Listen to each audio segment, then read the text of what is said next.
Hello, everyone. Welcome to Tennis Fan Video. Emma Raducanu needs to inject variety as well as power hitting to compete at the highest level of the game, according to former British number one Laura Robson.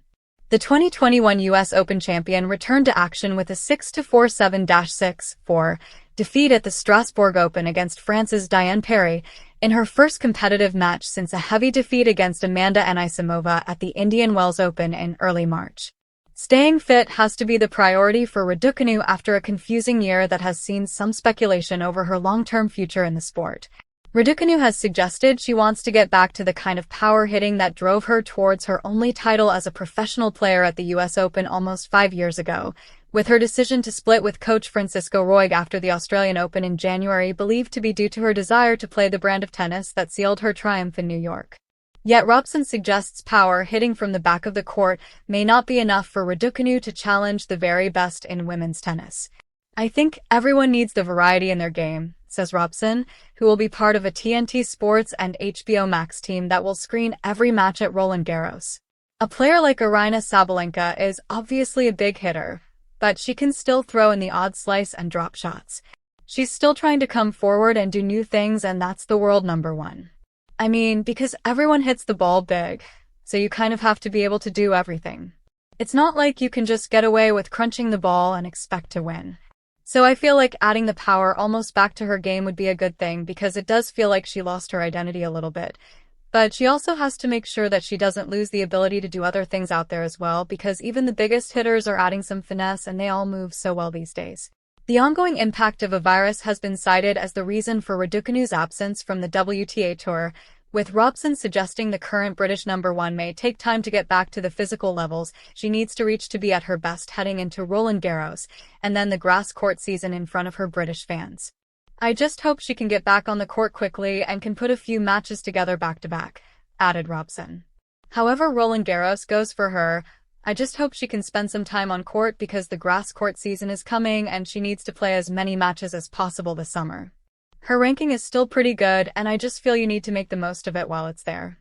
You need to keep yourself in the conversation, build up some resilience physically because it's not easy playing any of these matches. At a certain point, your body gets used to it and she is just building herself back to that level." Raducanu's sliding ranking means she will miss out on a seeding for the second Grand Slam of 2026, but she will be hoping to leap back up the rankings when she gets onto her favored grass courts at the WTA 500 tournament at the Queen's Club in London next month. As the red clay of Roland Garros prepares to test the world's best, Emma Raducanu finds herself standing at another crossroads in her remarkable career.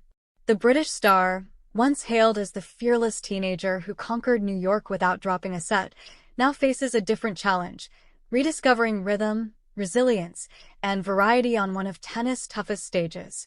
And according to former British number one Laura Robson, the key may not lie in hitting harder, but in thinking smarter. Speaking ahead of the French Open, Robson urged Raducanu to embrace more variety in her game, a subtle but powerful adjustment that could transform her clay court fortunes. For years, Raducanu's game has been built around clean ball striking, aggressive baseline control, and sharp timing.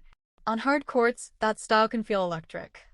But clay is a different language entirely. The surface slows the ball, stretches rallies, and rewards patience as much as power. That's where Robson believes evolution is necessary. "She has all the shots," Robson explained, "but clay rewards players who can mix things up, slices, angles, drop shots, changes of pace.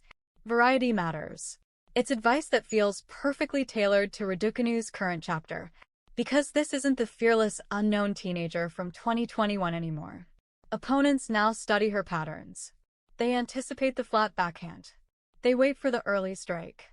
To rise again, Raducanu may need to become less predictable, and perhaps even more creative than ever before. In many ways, clay courts force honesty upon a player. There's nowhere to hide in Paris. Every weakness is exposed over long rallies beneath the heavy spring air, but clay can also become a teacher. It asks players to build points patiently, defend courageously, and improvise under pressure. For Raducanu, that challenge may arrive at the perfect time. After battling injuries, coaching changes, and the enormous expectations that followed her US Open triumph, the 23-year-old has slowly been rebuilding both confidence and consistency. Each tournament has offered flashes of brilliance, a dazzling return game here, a fearless forehand winner there. But the complete puzzle is still forming. Robson's comments suggest the next step isn't physical alone. It's tactical. Imagine Raducanu adding looping topspin before suddenly flattening out a winner. Imagine her dragging opponents wide with angles before disguising a delicate drop shot.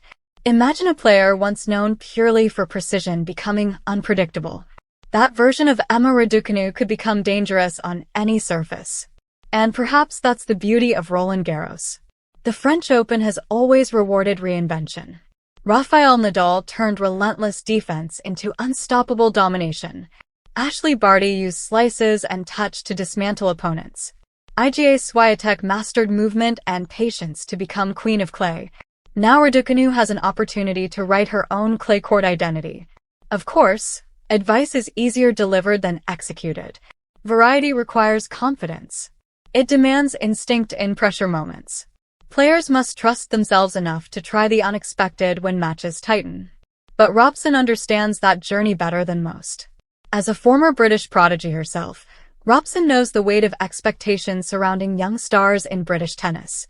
She knows every match becomes a headline, every defeat becomes scrutiny, and every comeback attempt feels magnified under the spotlight. That's why her words carry extra meaning. This wasn't criticism. It was encouragement, a reminder that Raducanu's ceiling may still be far higher than people realize. Fans often forget how young Raducanu still is in tennis terms. Injuries interrupted crucial developmental years. While rivals accumulated matches and experience, she spent months fighting to regain fitness and momentum.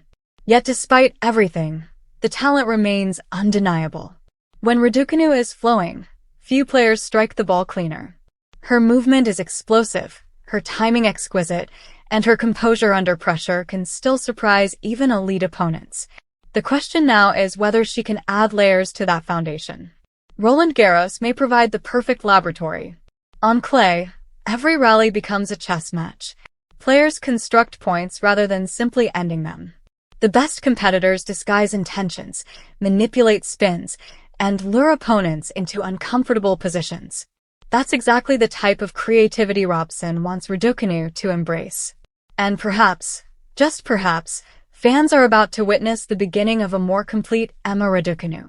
Not merely a power hitter, not merely a former Grand Slam champion chasing old glory, but a smarter, wiser, more versatile competitor learning how to win in entirely new ways.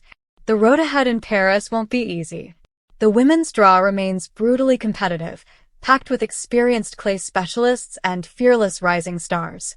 Every round could become a battle lasting over 2 hours beneath the Parisian sun. But maybe that's precisely what Raducanu needs. Because greatness in tennis is rarely linear. Careers twist through setbacks, reinventions, and unexpected breakthroughs. Sometimes the biggest victories begin with small tactical changes. One extra slice, one clever drop shot, one moment of patience instead of power. Laura Robson sees that possibility. Now the tennis world waits to see if Emma Raducanu can turn that advice into something special on the red clay of Roland Garros. Thank you for watching. Please don't forget to hit the subscribe button, like and share. Till next time.